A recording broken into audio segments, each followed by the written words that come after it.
Hi everyone, it's Jerry. I have an excellent game to share with you from the 2023 FIDE World Rapid Chess Championship. On the white end, Rudik Makarian, playing against Faustino Oro, a 10-year-old Faustino for this game. This was played about 6 months before he became the world's youngest international master. We have a Queen's Gambit decline, 3 knights, and with d takes c4, this is the Vienna variation. e4 follows, and now b5. Follow-up here is e5. If knight takes b5, knight takes e4. Nice exchange of pawns for black, giving up the knight pawn, getting a center pawn in return. It's e5 here, knight d5, and now white regains the material. In the end, the queenside pawns for black are all isolated. Any good news here for black? Yes. By playing this b5 line, e5 has been provoked. d5 as a result is now a hole. Black pieces can now pivot about on that square. And also this pawn here, one of the double isolated pawns, does have, it's invasive in some way. It influences the light square bishop in particular. Cannot easily be deployed on this diagonal. So we hang on to the c4 pawn, some more development for each side, and some time here is taken out to cover b4. This paves the way for a stable queen post. Castles, queen c2 sure enough, more pressure on c2, so more defense. And now that the knight is on a5, this pawn break c5 may be nearby. It can now move at least. White says not so fast, no castles here. Opposite the queen. Makes c5 a bit trickier to get in. Bishop b7, knight c3. Back to a healthier square, possibly eyeing up knight to e4. At the same time, there is not as much pressure now on c4. So the knight improves. Hunting for the dark square bishop. It's preserved. Notice the d file has a bit more traffic on it now. Black now goes for the c5 break. Not going to be as dangerous a pin with the bishop on d2. D takes, c5 follows. And from here, we have the simple recapture. Computer doesn't see that as best. There is a way white could provoke some weaknesses after this capture. Computer has its eye on rook c8, and then rook takes c5 instead. If white tries to put up a fight, playing knight to e4, hanging on to that pawn, it's looking at knight b3 to collect the pawn. That line runs much deeper, pretty complicated, with some knight diving into d6, but just giving you a feel for what this best play looks like. Rook c8, knight b3 from here. In this one, it's the simple recapture. And now that the bishop is no longer on this diagonal, g5 is up for grabs. The knight dives in here straight away, and there's a mate threat on the spot. Even better, apparently, for white is to play knight e4 and then follow up with h4. Maybe later looking at a piece jump into g5. All right, in this one, it's knight g5 straight away.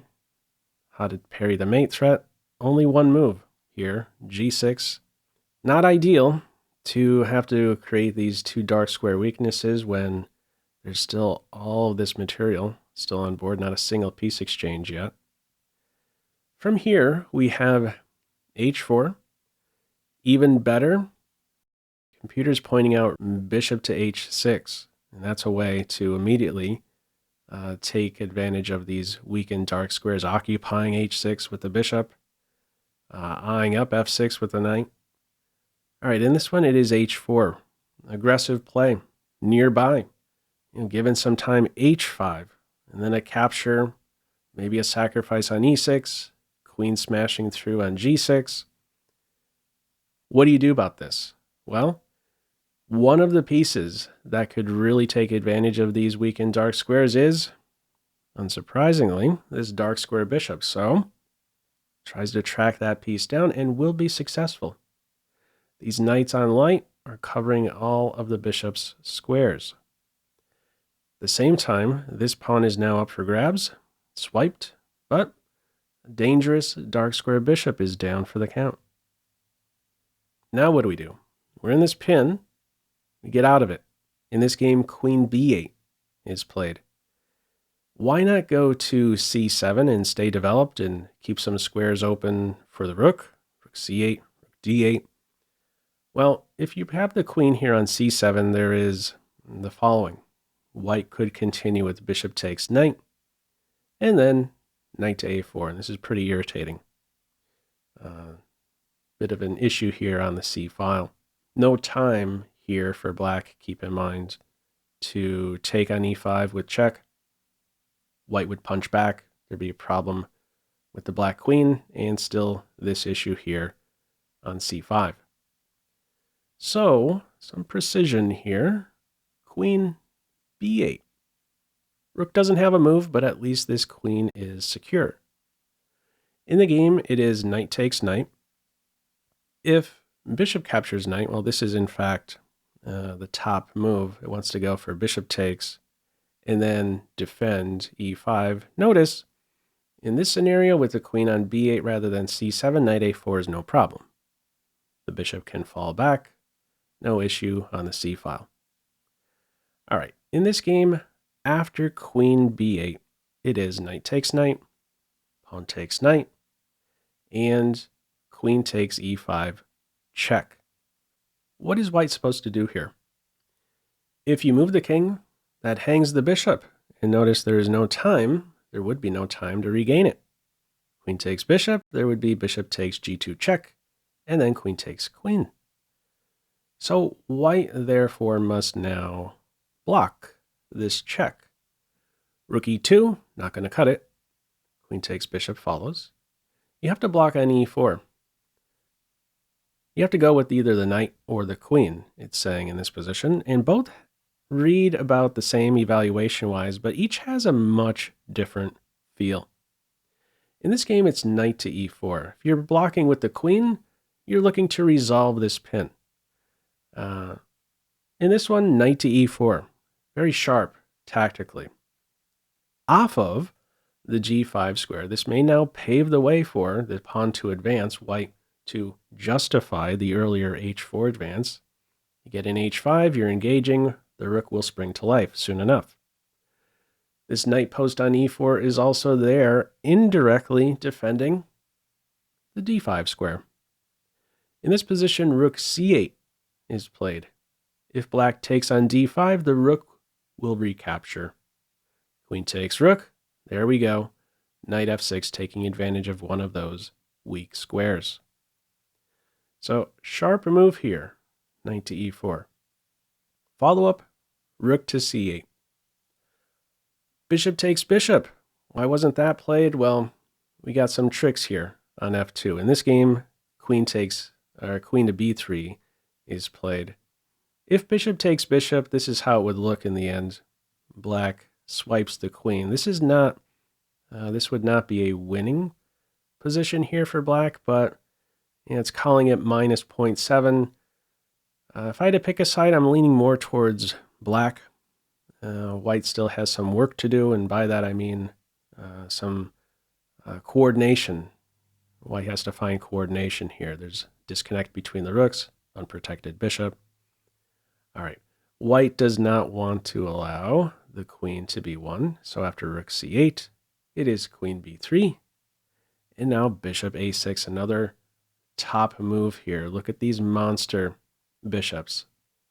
No castles for white. You're stuck in the center with this guy around. White's reply here is queen g3. The top two moves, there's only two moves here in the computer's eyes. It's pointing out king d1, getting out of the pin, and it's saying the other move is to play like an animal.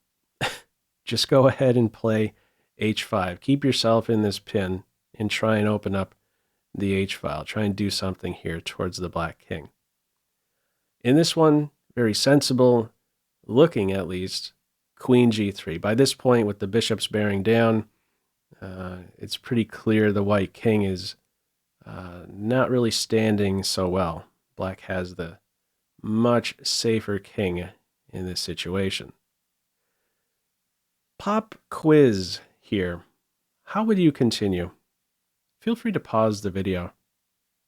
Okay, a bolt from the blue here. Top move, bishop to b4. How many of you spotted that one? The queen is poison. Queen takes queen, and it would be mate on the spot. You got a pinned rook. So what does white play? Captures the bishop in this game. Rook c1 to follow. You got a block. Rook takes rook check. King takes rook. And queen takes bishop. So what has happened with that sequence? Black has given up the dark square bishop. Got the light square bishop in return, but what's really happening here is that the white king is now stuck in the center. No castling. The knight now has to go into a pin, and even though white is up a pawn here, bigger problem here remains the king positions. White king running for his life. Beautiful queen post. We're not even done yet with this follow-up forceful move. Rook d8.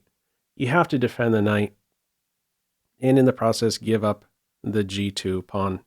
Queen goes to c3 here, cuts into Black's camp. Maybe you could dream of something like this and checkmate on g7, but Black is there first, dictating play, swiping the g pawn. You're on the rook, you're on the f pawn. There goes the f pawn. This one's ready to fall next. It advances. Queen f4, perfect move. Keep pressure on that pinned knight, keep a restriction on the queen, and some defensive role as well. If ever h6, queen takes pawn right away. In this game, queen e3, no. Let's keep the queens on. I have the safer king. Follow up, bishop d3, rook c8, right around the corner. Black is taking away all the squares. What a pest. This light square bishop was cutting off the king from castles, and now it's cutting off the king from trying to maybe sneak away over here. A square opens up here with b3. Queen takes h5. 3 connected passers. Nice and central here. This pawn is picked up. These guys are passed, but they're going nowhere. Bishop f5 follows. And what do you do now? The knight is hit. In the game, second rank defense with rook e2. If the knight moves here, let's say it goes to c4. Check out this move. Queen g2, check. And look at how the queen coordinates perfectly with the bishop, or would coordinate perfectly with the bishop and rook. On c2 and a8. Let's see why these two squares play a big role in this situation. What would white's options be? Forget about all the blocks. We just take those free pieces. The only other options are king moves, and these are the king's moves. If you go to these two, mate. And if you go to these two, we would have rook a8, pinning the queen. All right, in this game, no knight block. Second rank defense, but now the queen slips in here on the light squares with tempo.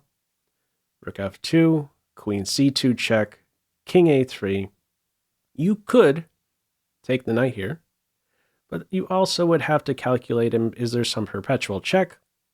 Queen b8 check, queen e5 follow-up check. That's unnecessary. What would be better? Track this knight with check. Queen c1 check played here. Two options for the king. You go to a4, you're going to lose the queen. It's king a2 in this game, and now we collect the knight with check, and that is enough to force white's resignation. If the game continued, we would actually have a checkmate in 4. Black could do without tracking the rook here. You could just work with the bishop and queen. Familiar pattern, check on b1, discovered check, check, and checkmate on b3. You could go to a1 as well in this case, but just working with that familiar queen-bishop pattern, we could easily see this here as mate. All right, but in this one, we only go as far as rook captures knight check, and white resigns. So what did you think of this one? Any of you spot this star move here, bishop to b4? Feel free, as usual, to leave any feedback to this video in the comment section below. I hope you enjoyed it and maybe took a thing or two away. That's all for now. Take care.